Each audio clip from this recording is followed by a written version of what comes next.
Good evening, ladies and gentlemen, and welcome back to another episode of Rune News. I'm your host, Ryan, and as always, it's bloody good to have you guys here in the audience today. Eliop is a bitch and doesn't have the balls to fight me, but this week, Jagex has given us the 5th installment of the Doom boss changes, which is a little questionable. No combat achievements yet, just more minor tweaks, one or two things, and it's a bit overblown now. Let's get the ball rolling now, Jagex. Let's start moving here. We've got Pole 84 changes and Summer Sweep Up, which we'll be going through in just a moment. But first, I have one question to ask you guys in the comment section down below is where you'll be leaving your answer today. And that is, with last week's question, which was, I was asking if skull tricking and intentionally getting people to skull up on you, going out of your way to deceive them, was considered bannable. A lot of you guys felt like it was part of the game, so therefore it shouldn't be bannable. That's fine. But what about at the Grand Exchange? You know, the people who try to say buying T-Bow for well over the Grand Exchange price, and that's obviously to bait you, to scam you.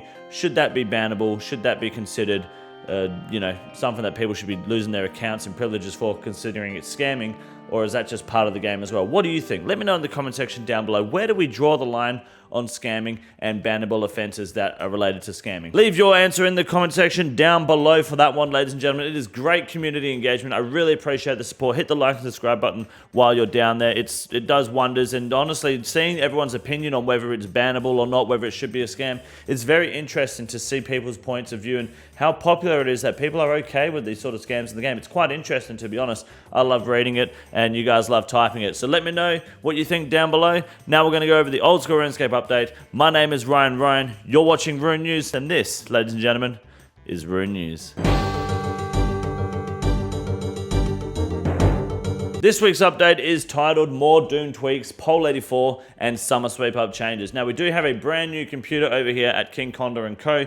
Everything in the background needs a little bit of adjusting still, so if it looks a bit wonky or whatever, we are trying to make those changes and fix them up. I do apologize in advance, but let's get into the update. We did do a quick skim, and we still are yet to receive a formal and official response from Eliop 14 IQ with the call out for the 1v1, which is happening next week, 30 minutes past midnight my time, outside the Mage Bank on the 26th of August. He's yet to respond officially. He's using chatters to be like, he could just show off at the ult for any time, World 305. He's still a fucking bitch. You guys know the deal, but we've got video and content update coming up very soon as he continues to crash out full caps lock over on Twitter. However, the boss changes here, more importantly, there's just a few minor changes that don't really stick out too much, other than the fact that you're not going to get a glow hole if you get a dupe pet now, which removes the troll, which is also good because I haven't had a single fucking drop from this boss yet, so now I know if I get a glow hole, it's definitely not a pet, which makes me happy. Now, adjusting early melee punish damage,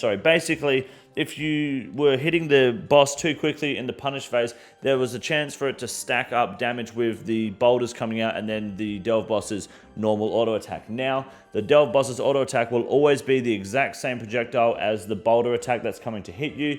You will now never be forced to take an off-prey hit. You either get the prayer right or you get the prayer wrong and you get hit twice. I hope that makes sense. A lot of people weren't having this issue unless you're being super efficient with your punish swings, getting in nice and early. Otherwise, you shouldn't really have this problem or notice any change here. Now, that's all for the Delve boss changes, by the way. No combat achievements, but let's look at the Summer Sweep Up. So there's combat changes here. This is just some more like patching and dog shit. The only real important, like there's elemental changes here and kill count adjustments and like color changes inside the collection log. The only real important thing here, well, there's two of them. One, if you die in the Nightmare, you now respawn outside the Nightmare room, just like for Silence Nightmare, which is big. But the purple drop rates for the Turns of a Massacre now scale interpolate. Oh, they now scale and interpolate, whatever the fuck that means, between raid level invocations. So it used to work when they changed the way that getting purples were in ToA a few months back. They made it that every 50 invocation levels is when the threshold would change. So a raid that was 300 and 345 invocation, for example, would be the exact same chance of getting a shadow. But as soon as you go to 350, it would change, and 350 to 395 was the same until you got to 400. Now, every 5 invocation levels, it adjusts slightly. So I think that's technically better. That's a buff to purple drop chances. I could be wrong. Please correct me if I'm wrong, but I think they've just buffed ToA purple chances, at least for shadows, beyond level 300 invocation even more. So it's not in 50 intervals anymore. It is now reward weightings. They're being adjusted every 5 levels, and it gradually increases in drop chances without requiring large jumps in difficulty, which, yeah, is technically pretty big then. I think it's a nerf from 300 to 350, and then a buff 350 onwards. I can't remember how they did it now. It's a long time ago, but from what I can see, just by looking at it, pretty decent buff. Or pretty dog shit nerf. I guess you guys will let me know down below. Now, we got Pole 84 changes, which is mostly just small agility changes to like shortcuts in Fossil Island and the Slayer Tower. You do also have hunter traps being stackable now in your inventory, which completely kills the need to have a hunter kit other than to save bank space, which is whatever, I guess. I'm not going to complain too much. I barely use it. And improved various hunting spots by adding more trap locations and rotating existing ones for more efficient hunt. Basically, if you're using those spots, it's because you haven't got your rumors fucking set up properly. So, or you're a low level, I guess, still trying to get through the hunter rumor grind. So that's kind of handy. But otherwise, it's mostly just adjustments to agility shortcuts. There is a nice one for Castle Drakan and obviously getting to the top of the Slayer Tower, but you need 81 agility. Overall, pretty decent. Nothing too out of the way. But now we have some banking consistently update improvements here, which is now you'll see behind me, when you finish a raid, you'll, particularly with ToA, but also ToA and stuff, you'll get your rewards. They've now adjusted it so that the bin is all the way over on the left, and then it's bank and inventory over on the right. That way people don't accidentally bin their shit, even though you get chat box command warnings. And also, fuck you, I guess. I don't know, nor do I care. I'm not retarded. I don't accidentally bin my fucking purples. But that's happening, and they're also going to add in a looting bag deposit and an empty Shades of Morton coffin option in the near future, which is very cute. Other changes is filled with utter dog shit. Nothing really super useful here, other than the fact that they've made all tradable Yama items now available for desk coffer, which is cute considering I can't get a fucking drop with over 1,000 kills. All solo, by the way, all MVP. But that's just me and my luck. LMS is back on Osworlds, which is handy, and Osworld Mage Bank will become mine officially on World 534 if Eliop doesn't show up, not just in the requested gear, but also on the correct time at the correct world live without someone in his Discord. My name is Ryan, ladies and gentlemen. There's some merch behind me that we're not going to go through. Now let's talk about how you guys can make a quick fucking buck over here at the Grand Exchange in just a moment. Suck a dick. Ladies and gentlemen, RuneScape 3 is getting their first official league, taking a lot of inspiration from Oldschool Runescape. Is it going to be any good? I actually couldn't tell you for the life of me. Who knows? But we are going to closely watch it and check it out because this could change things. It could really just take us from RuneScape 3 being what it is every week to RuneScape 3 and their ability to make leagues. Fucking dog shit.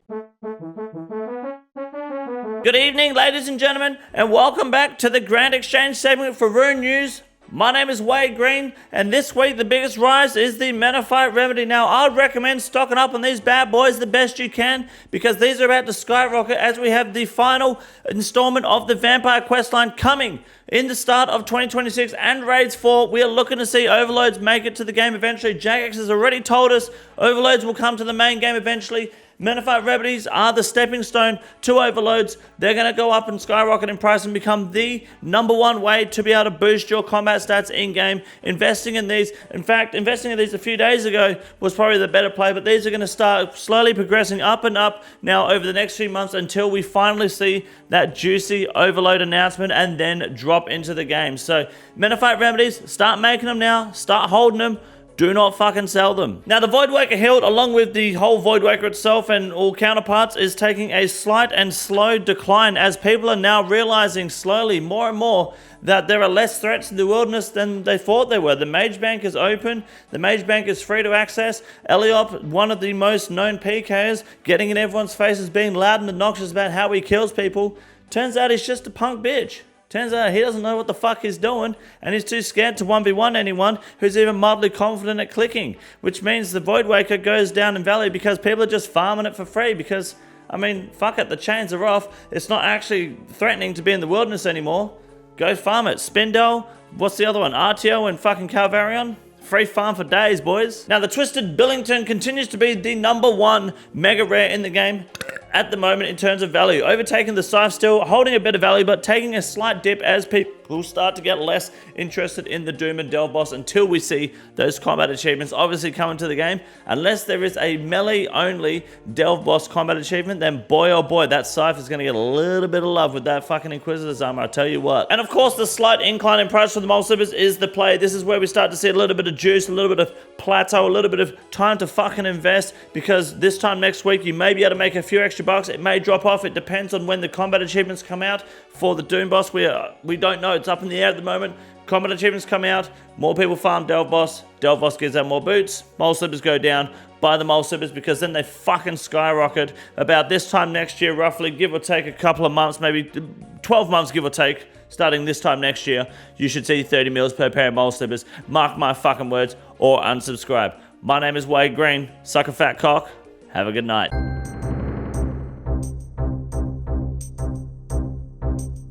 Our first Ironman moment for the week goes to Mr. fucking Shelford. Maxing, my man. What a G. And look at all his fucking clue scrolls ready to go in his inventory. I think he had like a bunch of Wintertodt and Temporos rewards to claim as well, like 800-900 of each one. Absolutely awesome. Big shit, dude. Thank you, Mr. Shelford, for helping out and carrying in the bingo that we did recently. We're going to do another bingo soon. And congratulations on becoming the max player with a bunch of rewards to open there. You're a fucking champion. Congratulations. Next up, the disappointing stepchild of the community known as Oomph. He's the number one, just difficult to raid with player. Doesn't listen to instructions. Gets his second pair of Avernic treads. And what do you know? Has fucking item indicators, whatever they are, in his fucking inventory. That's an fucking special right there. Congratulations on your second pair of boots. And now finally, Mr. Gilcrux, Effie Gilcrux gets himself the squirrel. Look at that little guy right there. On lap 587 on the canvas rooftop. What's it, about 56 agility? Pulls it off. Congratulations on the squirrel pet, and congratulations on Eliop spending another week as my bitch. That is it, ladies and gentlemen, this week. I'll see you all in the live streams tomorrow going forward. We're not live this Friday, but we are going to be live Saturday to make up for it because I've got a wedding to attend. Thank you very much. Look after yourselves. I'll see you all next week. That was a really cringe, unironic finger gun. I'm going to kill myself. This is the easiest room in the raid. It's quite simple. You got a big boy. Look at him. God damn. Fuck me. Look at that boy. It's huge.